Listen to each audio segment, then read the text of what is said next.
Assalamualaikum warahmatullahi wabarakatuh. Halo rekan-rekan tani, berjumpa lagi dengan saya Adi di channel Tunas Muda Tani. Di kesempatan ini kita sedang melakukan pemasangan mulsa. Yang kita pakai ini mulsa hitam perak ya, bukan mulsa perak. Kalau mulsa perak dia beda lagi. Nah, kalau ini untuk tanaman cabai, bukan melon. Nah, kita perlihatkan di sini ya. Nih. Ini kita pakai mulsa yang ukurannya 100 ukuran 100. Untuk jarak sini antar gulutan itu kita pakai 80. Nah, cabai ini kita pakai satu baris rekan-rekan tani. Tadinya saya mau gunakan 2 baris, tetapi ini karena kemarin kita gulutnya itu pakai lotari ya, lotari di press, jadi nggak bisa jarak antar gulutan ini 1 meter.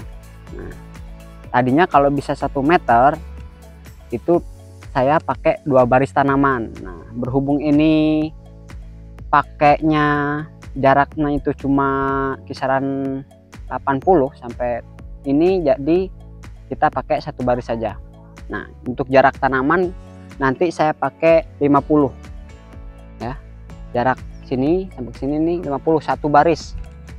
Nah, coba lihat di sini lagi pemasangan mulsanya ya bersama rekan-rekan tani. Nah, rekan-rekan tani jangan mau kalah sama nih anak-anak muda semua. Di sini anak-anak muda semua.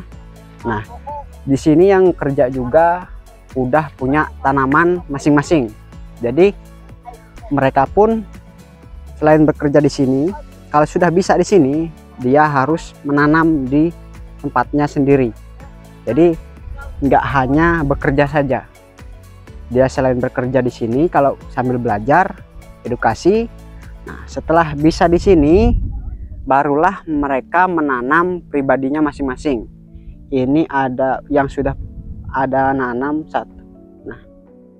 Nah, berapa orang nih yang udah nanam? 4 orang, yang belum 2. Nah, nanti 2 juga saya arahkan untuk bisa nanam sendiri gitu.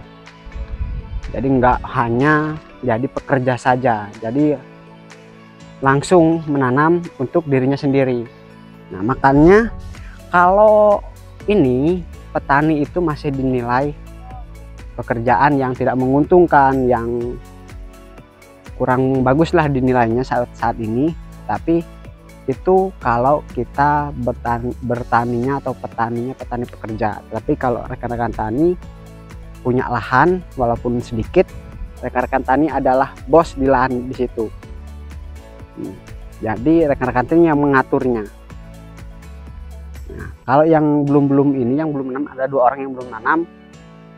Nanti mereka di musim kedua sesudah belajar di sini, dia akan menanam. Tadinya juga rekan-rekan tani di sini belum pernah nanam, jadi saya arahkan supaya sudah bisa di sini dia menanam sendiri, jangan bekerja terus ya untuk kedepannya.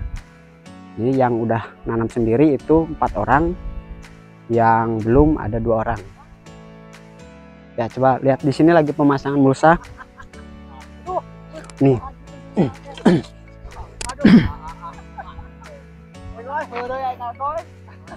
Nah, karena ini 100, jadi saya bambunya pakai yang 80 ukurannya. Tarik. Nah, coba di sini. Ini anak muda semua.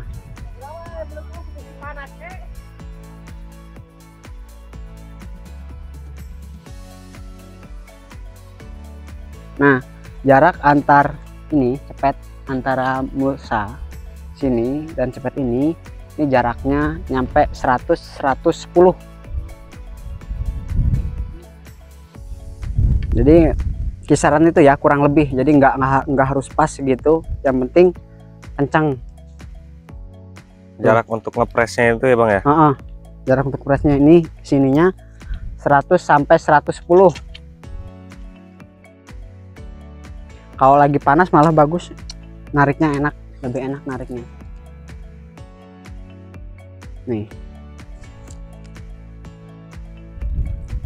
ya, terus coba dilihatkan ke sana. Belum selesai, masih banyak nih. Masih banyak, baru setengah.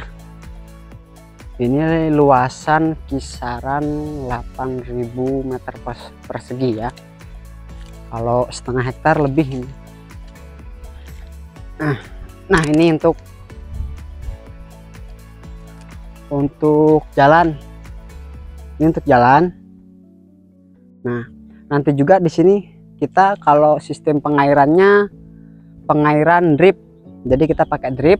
Nanti ada kolam di sini. Nah ini nanti dibuat kolam yang di sini. Nah, sekedar informasi mungkin rekan-rekan tani yang baru hadir, ini bukan tanaman melon, tetapi tanaman cabai ya. Untuk tanaman cabai. Jadi nantinya di sini ada lahan cabai untuk edukasi cabai dan lahan melon nanti yang belah sana. Jadi rekan-rekan tani yang bertani cabai pun bisa ada edukasinya, dan untuk tanaman melon juga ada. Oh iya Bang, ini kan aku lihat banyak banget nih kapurnya nih. Fungsi untuk kapur ini apa sih Bang? Nah ini kapur ini untuk menaikkan pH tanah, untuk menetralkan pH tanah. Jadi nggak cuma di melon ya? Nggak cuma di melon, jadi di cabai juga kita perlakukan sama. Ya, untuk ini. Nah ini kebetulan ini kenapa yang ini baru, ini sebenarnya udah dikapur semua yang itu. Coba di shoot dulu arah sana ya. Oh coba lihat aja langsung ke sana ya. Langsung ke sana aja, karena kemarin posisinya setelah dikapur itu dia kehujanan. Ini sebenarnya udah dikapur yang ini. Nah yang ini nih, yang ini sebenarnya ini udah dikapur. Udah dikapur. Oh iya, semua. Masih ada nih bekas-bekasnya juga nih. Ya itu ada bekasnya ya. Yang ini udah dikapur, cuman kemarin pas lagi pengapuran itu terjadi hujan. Nah ini yang belum dikapur, ini baru susulan tadi pagi. Nah ini yang kapur susulan. Nah, kapur susulan. Cuman di sini juga ada kendala, ini bekas tanaman sawit ya. Karena ini dulunya bukan lahan kita ya. Dulunya bukan lahan kita. Jadi itu ada tanaman sawit. Nah, jadi kapur ini rekan-rekan tani selain menaikkan pH, juga dia bisa menetralkan jamur-jamur ataupun penyakit-penyakit. Kalau di tanaman melon itu wajib melakukan pengapuran ya. Karena apalagi di lahan yang janda ataupun lahan bekas.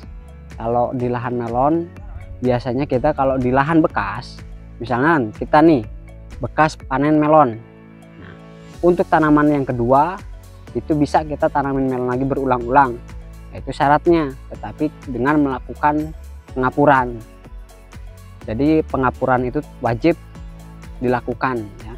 Nah, untuk perapat, rekan-rekan tani kalau lahannya seprapat itu jadi rata-ratanya aja 200 kilogram ya. Jadi untuk lahan seprapat kurang lebih itu 200 kilogram. Jadi pH tanah kan di wilayah masing-masing pasti berbeda, tetapi kita ngambil rata-ratanya kebutuhannya untuk seprapat itu 200 kg. Rekan-rekan tani bisa gunakan itu ya. Nah nanti di sini ada cabai roket yang belah sini, yang belah kiri ya, yang belah kiri. Nah yang sebelah kanan ini kaliber. Nah, rekan-rekan tani pasti sudah paham antara dua jenis benih itu, nanti di mana dua jenis cabai itu yang lebih unggul.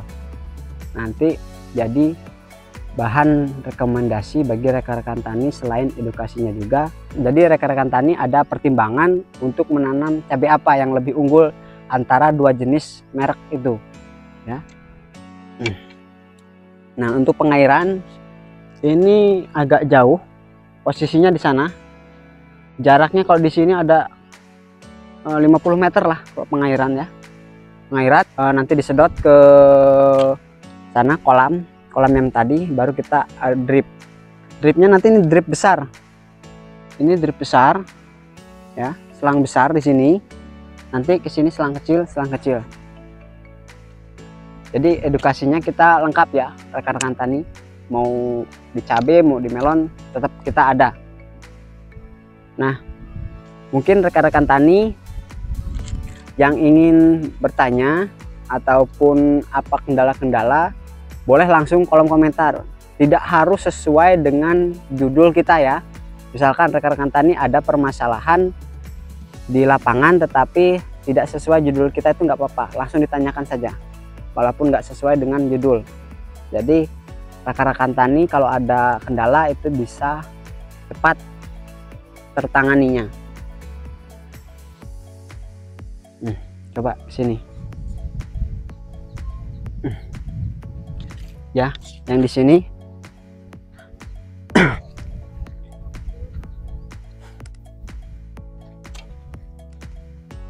untuk ini ya, ini kita jaraknya pakai 50.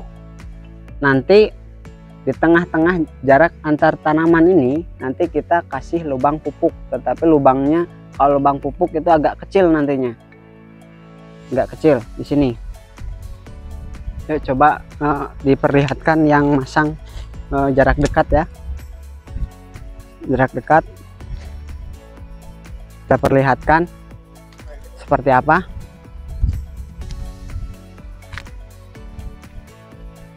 Mbak nih,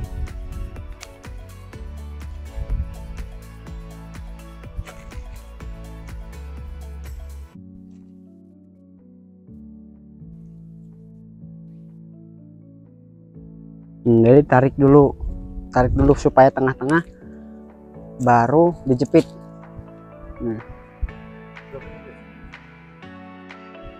Tuh ya. Nah, mungkin itu saja rekan-rekan tani, karena kita sudah mempersiapkan atau memperlihatkan dari olah lahan kemarin kan sampai pemasangan mulsa.